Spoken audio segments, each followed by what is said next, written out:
It's been a while. Things change, doesn't change. Big Nath cooks. Got some pulled pork. I'm smoking some for a church event tomorrow, and I thought, I haven't made a pulled pork video yet, so we're gonna do it. Basically, all that's happened so far is I have rubbed said butts with the barbecue rub by Killer Hogs. It's the best rub in the game. Don't go nowhere else. This is it. Once you have the best, you don't gotta do anything else. Butts are in the fridge overnight, rubbed. Gonna wake up like 6-ish to kick off the fires and get this thing going. I'll see you tomorrow.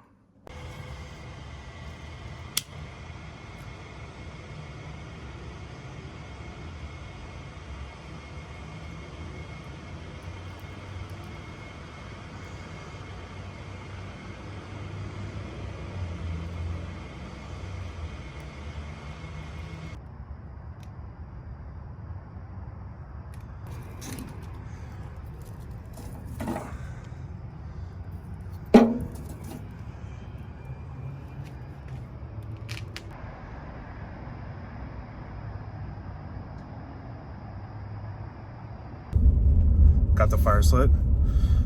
A little bit later than I meant to. I set the alarm for the wrong day.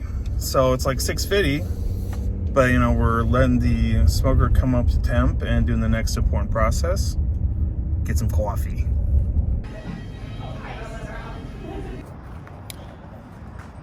Can't remember if I mentioned this in another smoking video or not, but important here. That's what you want to see when you're smoking. You don't want all big, milky, billowy stuff. You want a nice, clean fire, a hot fire. Yes. That milky smoke kind of just gives you like this creosote bitterness. But this, this is where it's at. And so the way to really do that is to do like this smaller hot fire. If you have a huge old hot fire, your temps are going to go wild. If you have a big old fire and you're trying to cool it down by choking it out, that's when it gets all milky. So you do a small, hot, clean fire. Butts are on. So it's like 7:25, I think. Generally, what I like to do is run at like 250 temperature on here. But, so let's see, party is at 6. I want to ideally pull them off the smoker by like 4 would be great. So that leaves us, that's just a little bit, a little bit more than 8 hours. So actually, I might be fine sticking it at 250. We'll just kind of see as things go.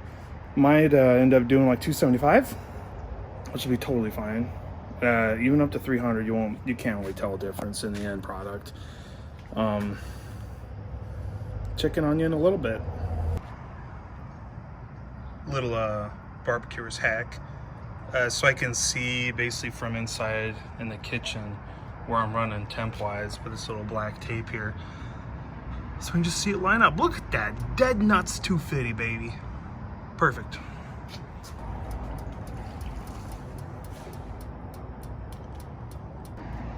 All right, we're about an hour in. I'm gonna take a quick peek and spritz these with some apple juice. Oh man. Look at it, it's already getting nice and kind of mahogany. That's what we're going for, baby. So we're planning on keeping these on here until we get even darker, like mahogany. The fat will kind of end up splitting at some point, the fat cap on the top, at which point we're going to wrap these with several different goodies. I'll show you when we get to it. Looking pretty good. A little bit of difficulty managing the temperature this morning. It's a little colder, so doesn't want to quite get up to 275, but I think we're gonna be good at 250 all day. About 2.5 hours in. Oh man, that is coming together. So what I'm gonna do, it's a pretty even, I mean, it's pretty darn even temperature distribution across this, but I'm going to still swap the one closest to the fire with the one farthest away from the fire, just to make sure we're getting consistent rate of cooking along the line. So two things. The meat that's been on your smoker for like 2.5 hours, it's gonna be hot to the touch. My fingers they're hurting. I just, grabbed the meat, moved it around. Wow, that's hot. Also, licking my fingers afterwards, I realized the shaker that I put the rub in was a shaker that I had used for bird's eye chili powder before this. Had a little bit at the bottom, so it had a little bit of a kick. By the end of the process, it's gonna be fine. But right now it's a little spicy. So this could be a good experiment that I figured out. We'll see, at the end, maybe this will be a really beautiful accident. All right, it's coming up on like 11:30. It's wrapping time. Oh, that is just gorgeous. You know what we're using this time? Gloves. I'm not gonna burn my fingers. They still sting from earlier. Oh, so here's what's gonna happen. I'm pulling these off, and I'm gonna wrap them. I'll get back to you in a moment once these are off. Okay, so here's how it's going. I have this big long, this wide food service foil I got from Costco. This stuff's perfect. Heavy duty. Awesome. First thing I'm going to do, hit it with some parquet margarine. Next, a bit of light brown sugar.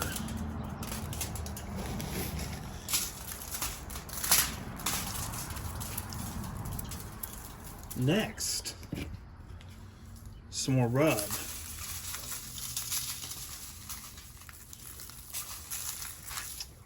Then, little honey for the money. Get that on there. And then, grab my little spritzer. More apple juice, baby. So I'm gonna do this for all of them. Put this stuff on here, and then I'm gonna wrap it up, stick it back on.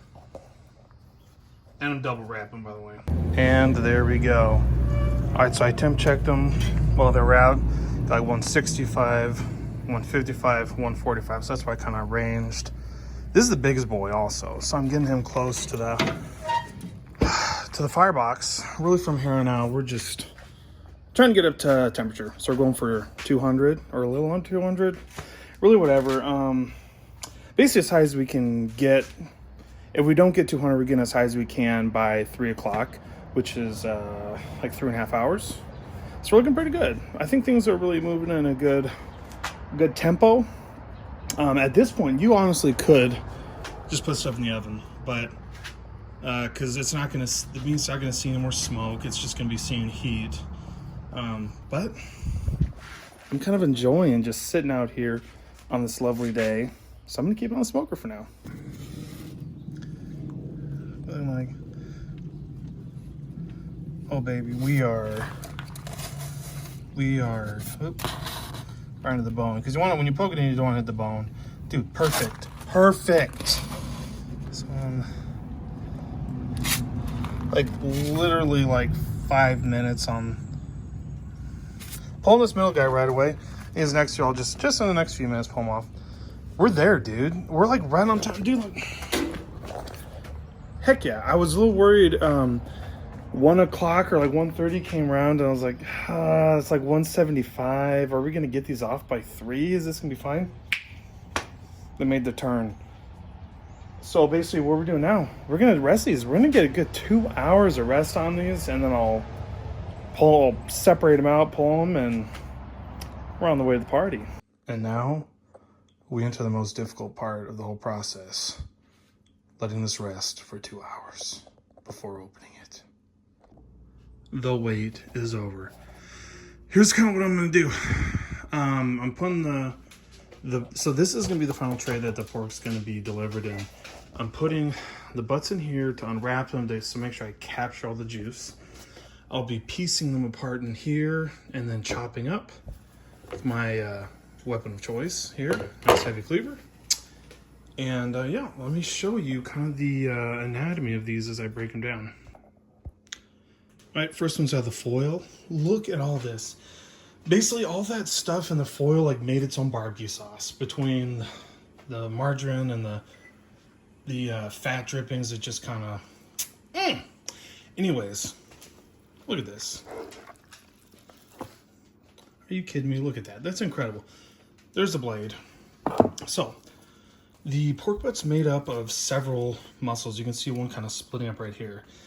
You don't want to take the whole sucker and just immediately start chopping, dicing.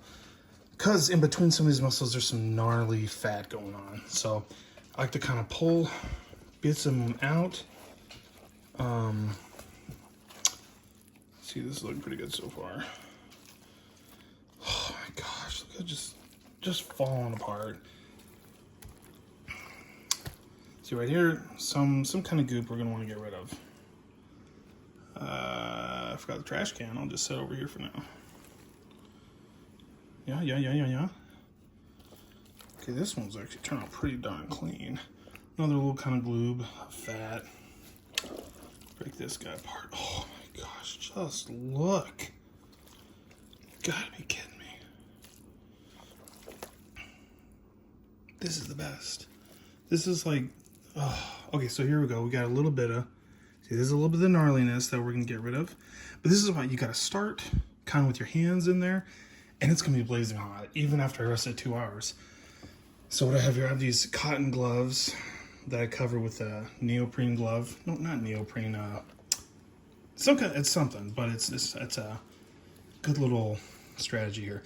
Anyways, we're gonna pick it apart, take out big chunks of fat, and then we're gonna go at it with the cleaver.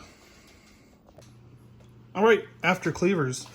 And so of course, this stuff is so crazy tender, like you don't need, oh, here we go, found a little guy you wanna get rid of. A little piece of like cartilage or hard fat. That was lucky. Anyways, cleavers, you can get this kind of consistency that I like. If you pull it strictly just with your hands, you get more longer strings, but this, I like this consistency a lot more. So what I'm gonna do is I'm gonna put this stuff back in its own juice and I'm gonna toss it in there. And I'm gonna do that with the rest of these. And we're gonna have a big old tray of loveliness. All right, this is after it's been tossed back in its own drippings.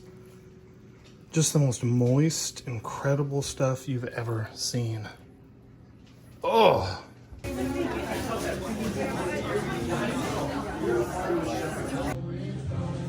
buddy, turned out really good. A lot of happy people.